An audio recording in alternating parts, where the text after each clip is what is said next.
বিধান বাবু। হ্যাঁ নমস্কার। হ্যাঁ নমস্কার। বলছি যে এই মুহূর্তে এসএসকেএমএস এর মাস্টারমশাই দিদিমণিরা একটা সংকটের মধ্যে পড়েছে। হুম। সংকটটা আচ্ছা। হচ্ছে এই যে ইপিএফ এর ফর্ম ফিল আপ করতে হবে, অর্থাৎ data capture form fill up করতে হবে। হুম।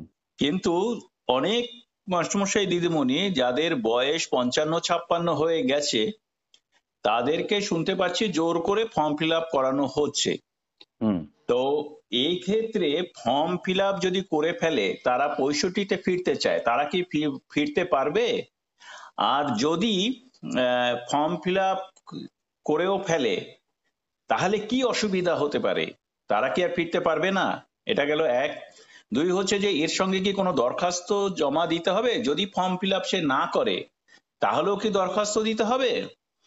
এটা একটু বলবেন। আর আচ্ছা। দ্বিতীয় কথা হচ্ছে যে ধরুন হাইকোর্টে কেস করলো 65-তে হুম। পাওয়ার জন্য, এই মুহূর্তে হুম। তিনি কোর্টে গিয়ে হুম। হেরে গেলেন, 65-তে হুম। ফিরতে হুম। পারলেন না, হুম। তাহলে হুম। কি সে আবার ইপিএফ নিতে পারবে? আপনার কি আচ্ছা। মত? দেখুন, প্রথমে আমি আপনাকে যেটা বলি, হ্যাঁ। যেটা আপনি প্রথম প্রশ্নটা আমি আসি আপনার যে আচ্ছা। প্রশ্ন আপনি করলেন, হ্যাঁ হ্যাঁ। যে আমাকে যদি আমি ইপিএফ আমি না নিতে চাই তাহলে আমার হুম। কি করণীয়? হ্যাঁ হ্যাঁ ধরুন, একদম। ইপিএফ যদি না নিতে চাই তাকে সবার আগে যেটা করতে হবে, সে যেন কোনোভাবে ইপিএফ ফর্মটা যেন ফিল আপ না করে। আচ্ছা। ইপিএফ এর ফর্মটা ফিল আপ করা মানে এটা পরিষ্কারভাবে প্রমাণ হয়ে গেল সে ইপিএফ নিতে চায়। আচ্ছা। আমি আবারও রিপিট করছি, হুম। যারা মনে করবে যে আমি ইপিএফ নেব না, সে যে কারণে হোক না কেন, হুম। কেউ মনে করতে পারে আমি হয়তো পেনশন পাবো না, হুম। কেউ মনে করতে পারে যে আমি তো যদি আমাকে 20 সাল থেকে দিত, হুম। যদি দিত তাহলেও আমি পেনশন পেতাম না। যে হুম। কারণেই হোক না কেন, তাদের কিন্তু সর্বপ্রথম যেটা কাজ, তারা যেন ইপিএফ এর ফর্মটা যেন ফিল আপ না করে। আচ্ছা। তাহলে আমাদের পক্ষে এটা কিন্তু কোর্টে প্রমাণ করা দুঃসাধ্য। দুঃসাধ্য মানে কি, প্রমাণ করা আদৌ সম্ভব কিনা আমরা জানি না, আচ্ছা। যে তাকে জোর করে করানো হয়েছে কিনা। তারা প্রমাণ করবো কি করে আমরা? হুম। কারণ সবারই 18 বছর বয়স হয়ে গেছে, সবাই ম্যাচিওর, সবাই সাবালক, হুম। সবাই সাবালিকা। তো এই এই কথা কিন্তু আমরা কোর্টে আমাদের পক্ষে প্রমাণ করা কিন্তু সত্যিই কঠিন হয়ে দাঁড়াবে, যদি কেউ ইপিএফ ফর্ম ফিল আপ করে দিয়ে পরে এসে বলে যে না আমাকে জোর করে করানো হয়েছে। হুম। এই জন্য যারা 65 নিতে চায় তারা কোর্টকে 1-2 দিন পরে করুক কি 2 দিন আগে করুক, যেদিনই করুক না কেন, সবাই মনে রাখবেন যে সাহেব আপনাকে কথাটা বলছি যে সরকার কিন্তু এটা আমাকে এমনি এমনি দিচ্ছে না, আমাকে 5 বছর চাকরি আমার থেকে নিয়ে নেওয়ার পরে তবে দিচ্ছে। হুম।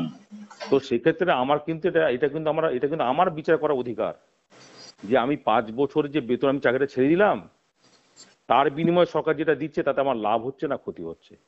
তো যারা মনে করবে আমার ক্ষতি হচ্ছে, সে পেনশন না পাই বা কম টাকা প্রভিডেন্ট ফান্ড পাই, তার জন্য কেউ ভুলেও যেন ইপিএফ ফর্মটা ফিল আপ না করে। আচ্ছা। এক। হ্যাঁ। 2 নম্বর হচ্ছে, এবার ধরুন প্রথম ফর্ম ফিল আপটা তারা করবে না, হুম। করলো না, হুম। তারপরে 1 দিন 2 দিন বা সেই দিন যেদিনই হোক না কেন একটা চিঠি তাদের করতে হবে, আচ্ছা।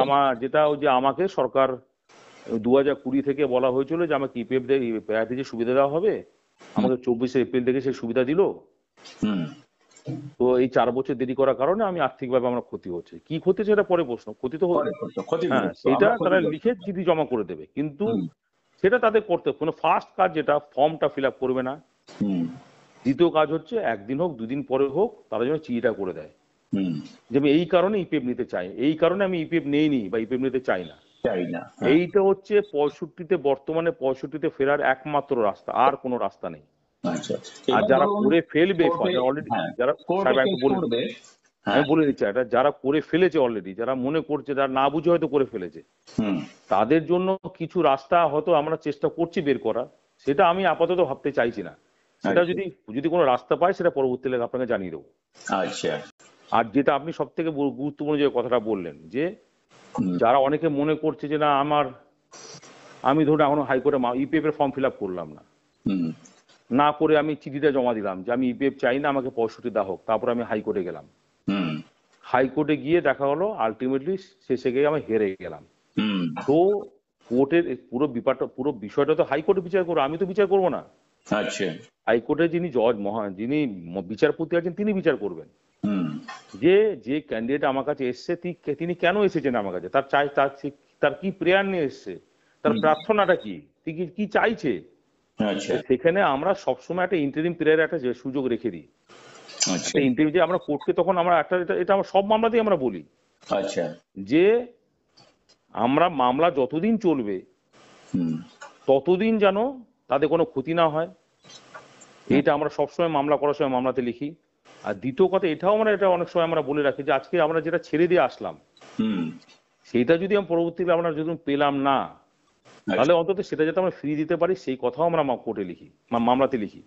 আচ্ছা এই জন্য এটা ভাবার কোনো কারণ নেই যে আমি ইপিএফ ছেড়ে দিয়ে ইপিএফ নিলাম না, নিয়ে হাইকোর্টে কেস করলাম, কিন্তু দেখা হলো হাইকোর্টে হেরে গেলাম, তাতে আমার কি হলো, আমার ইপিএফও গেল 65 গেল, এটা ভাবার কোনো কারণ নেই। আচ্ছা সেটা বিচার করার জন্য কলকাতা হাইকোর্ট আছে এবং আমরা আছি।